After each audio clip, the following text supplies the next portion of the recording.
بسم الله الرحمن الرحيم الحمد لله والصلاة والسلام على رسوله وعلى آله وصحبه وسلم تسليما كثيرا مزيدا إلى يوم الدين أما بعد.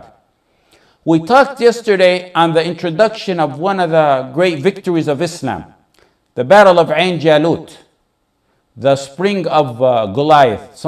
Many ask me what it is in English. It's called the Spring of Goliath. We speak about it in this month because it occurred in this month. It was one of the greatest victories for this ummah during dark times for the ummah. And we Muslims need to know such essential parts of their history. We spoke about how the ummah was divided and each leader was trying to protect his throne. Each was concerned about himself, and a man stood up to the task, a man named Sayf-ud-Din Qutuz. For nearly half a century or so, no one was able to stand to the transgression of the Tatar, who killed in Baghdad in less than 2 weeks, as I said, over 2 million Muslims. Sayf-ud-Din Qutuz turned out to unite the Muslims. He started with his neighboring leader, the Emir of Sham, the son of Salah ad-Din al-Ayyubi. But he refused. Instead of uniting with his Muslim brother, he turned against his brother and he offered the Tatar help if they let him stay in power. The days went on and the Tatar turned on this man and took his land while he fled. Some Muslims or so-called Muslims think power and honor comes through the enemies. They seek honor from other than Allah, which always ends up in humiliation and dishonor, sooner or later. They use one, abuse them, and dump them.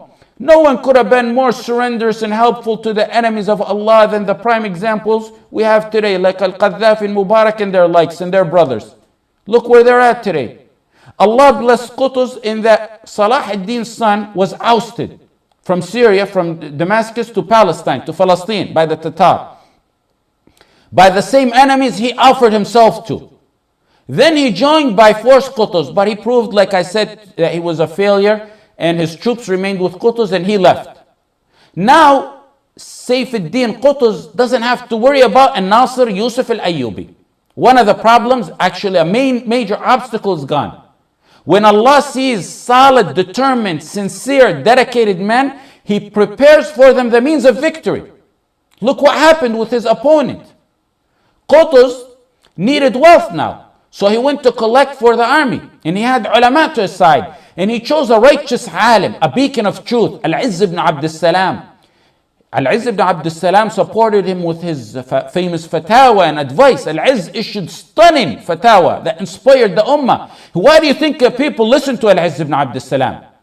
The people listened to Al-Izz because he had a history of speaking against rulers, supposed Muslim rulers who aligned themselves with the Crusaders. He used to speak about them.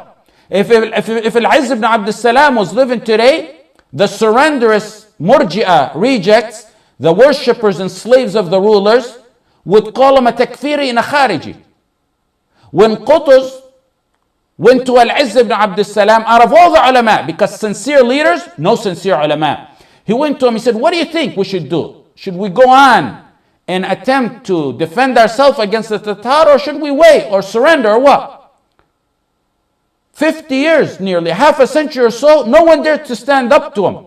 Al-Izz, in a firm, solid heart, said, fight them and I guarantee victory. Fight them and I guarantee victory. That's all he said. Assuring them, be strong with Allah. Qutuz told them, but we got no money. And there was a lot of ulama in that gathering. But Al-Izz took center stage. This is time for the men to speak up. That's time for the men. Al-Izz said, okay, the ruling on this, when enemies try to invade Muslim lands, you must use all the wealth in the house of the Muslims. Bayt Mal al-Muslimin, all that goes to the army to gather and make an army. They're literally making an army out of scratch. When there's no longer money in the Bayt Mal al-Muslimin, the house of the wealth of the Muslim, the leader can take from the ummah, can impose taxes, necessary taxes. He can impose taxes on them. And that was the issue. Then the leaders were there. There was some leaders there. Some of them were wealthy. So look what Al-Izz said. Before you impose those taxes I'm telling you about, the leaders got to start by bringing in all their excess wealth. Anything not essential and necessary for them, bring it on. And the leaders complied. one after another, would go and bring all his wealth and his wife's gold and jewelry and set it down, and then give an oath, Wallahi, I left nothing. In the second, in the third, until they brought everything. When that wasn't enough, they imposed 1 dinar on every man in Egypt, of everyone in Egypt, 1 dinar, who's able to pay. Al-Malik al-Muzaffar sent a small amount of soldiers then to check out the movement of the enemies. And they seen a small group that's doing the same. So the clashes began. And then finally on the 25th day of Ramadan, 658 after the Hijrah, 755 years ago exactly, the two armies clashed full force. The Muslim army was approximately 20,000 and their opponents was nearly 200,000. Some dispute the numbers, but it's right about there. Allah occupied Holako, the leader at that time, with a relative he was fighting near China. So he sent his best general, he's called Katibgha, who was among the Romans. And some say the only reason the Muslims were such victorious was because the Tatar were drained at that time in era, and the general he sent wasn't really as strong as Holako. Those are the ones who can't accept or fathom the heavenly victories. When the Muslims want victory through the right ways, Allah will give it to them. Now, they say the leader wasn't that, the general wasn't all that, and the Tatar were really weak. And when I went and read about this general he sent, he was one of the finest and best generals and warriors of that time. He was a man from, some say he was 60, some say he was 70. He was among those who learned warrior tactics, not from Holako, the son, from the founder, Genghis Khan himself, who was a master warrior. He died. Genghis Khan had died 34 years before this event. So for 30 years, this general, Katibgha, was doing nothing but fighting. He was a master and pioneer and an artistic fighter in general. Nothing could stand in his way, or they thought. But when the victory comes from Allah, in tansurullah yansurkum. In Ramadan, in the final 10 days, on the 25th day of Ramadan, and that's why we chose this topic in Ramadan. The dust of the battle began to rise. The clink of the swords began to echo. The voices grew louder and louder with Allahu Akbar, the ammunition for the believers.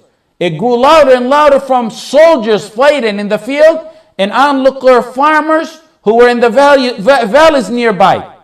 The Muslims mixed with the Tatar and the bodies began to fall. Ours in heaven, inshallah, and theirs to hell. At the beginning, it was a stunning victory for the Muslim, but the Muslims wavered a little bit. So listen to righteous leaders what they do. Qutuz, Sinam. So he goes in front of everyone. He takes his helmet off and throws it down and says, Wa Islamah, wa Islamah, wa Islamah. Islam is at stake. And he pushed forth himself. They seen the leader like this, with no helmet, penetrating deep into the enemy lines. It inspired the Muslims to follow along. The general of the Tatar gets killed. The army gets destroyed. The Muslims chase them away. Some killed and some apprehended. It was a stunning victory. It was a stunning victory that brought the Tatar to their demise. There was another smaller battle after that in Bisan, where the Muslims fought a deadly, courageous battle, and they were granted victory. This is one of the biggest battles or victories for the history of the Muslims. Why? Because if they didn't stop the Mughal, if they didn't stop their spread at this time, they were coming to take Egypt. Had Qutuz not manned up and stood up to them in Ain Jalut, they would have slaughtered the Muslims of Egypt. Then they moved on to other parts of Africa. Then they would have moved on to Europe. That was their intention. For nearly half a century, Muslims didn't win a single battle against these people. Barely anyone ever stood up to him. Why did they win now? And I can talk like a philosophist now and go left and right and pretend I'm a history expert. But the real reason of the victory here was a secret.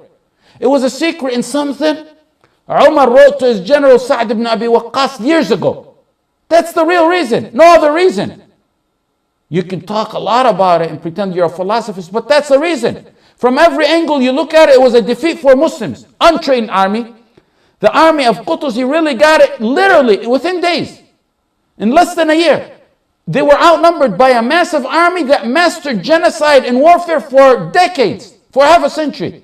They defeated the army that swept nations off. What's the secret in the letter of Umar? He used to send to his generals, I advise you and the soldiers to fear Allah in all settings.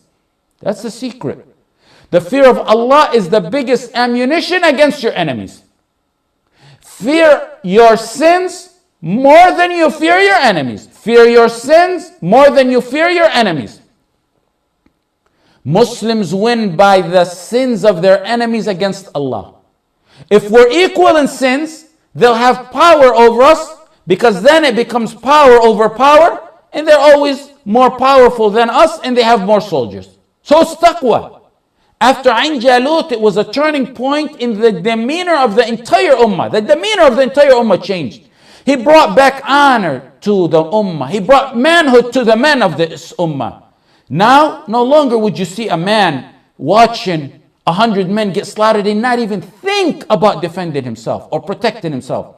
Now, they had no revived hope in Allah. He showed them in reality.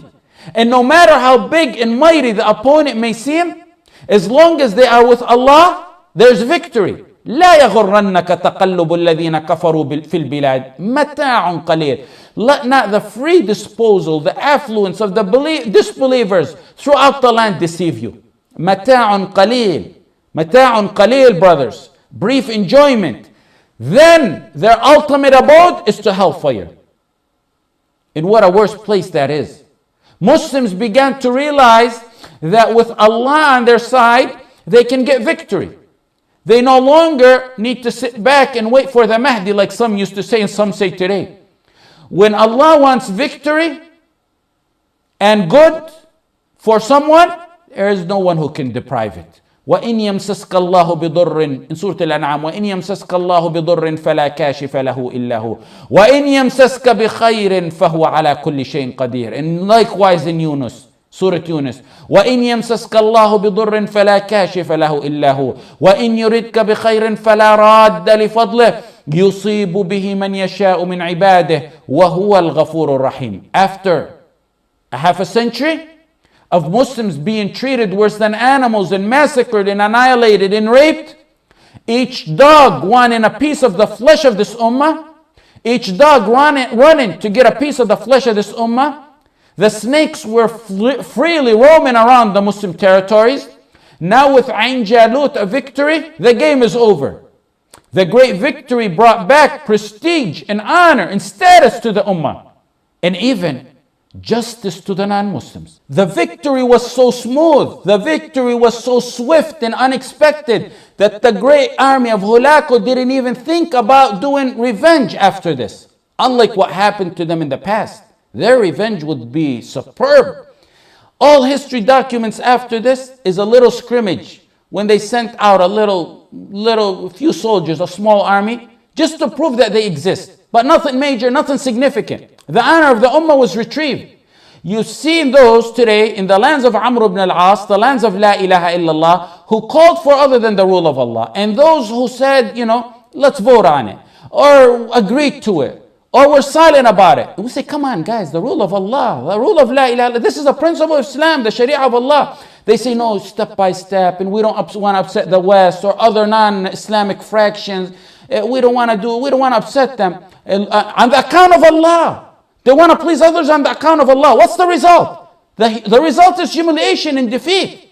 The same people you don't want to please when you were in power, because you don't want to implement the rule of Allah, are now 30 million against you. This is what Islam told us. They did not please Allah when they were in power, so neither Allah was pleased with them, nor were the people.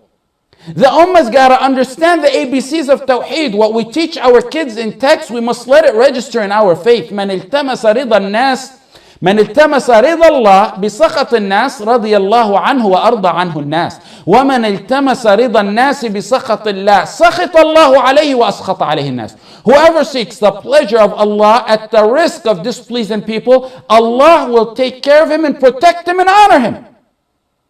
But whoever seeks, this is a hadith, Whoever seeks the pleasure of people at the risk of displeasing Allah, Allah will abandon him to the care of the people. You wanted to please the people, the step-by-step stuff and vote and stuff. Okay, let them protect you. 30 million of them went against you. You need to understand that with La ilaha illallah on our side, there's nothing can defeat this ummah. That's what he told Ibn Abbas, a 10-year-old Ibn Abbas. If the whole universe gathered against you, they couldn't defeat you. After Ain Jalut, people lived in peace and honor for decades to come. Actually, it lasted for over 146 years. No more oppression, no more violence, no more massacre, no more displacing, no more raping. The Tatar were so stunned from this for 146 years until a leader of Tatar came. His name is Timur Lenk. He entered Halab in Damascus. When people turned away from Allah, Allah granted him power over the believers. After Ain Jalut, but that was only 146 after the battle of Ain Jalut. And after that, Ain Jalut, Syria and Egypt formed a strong bond.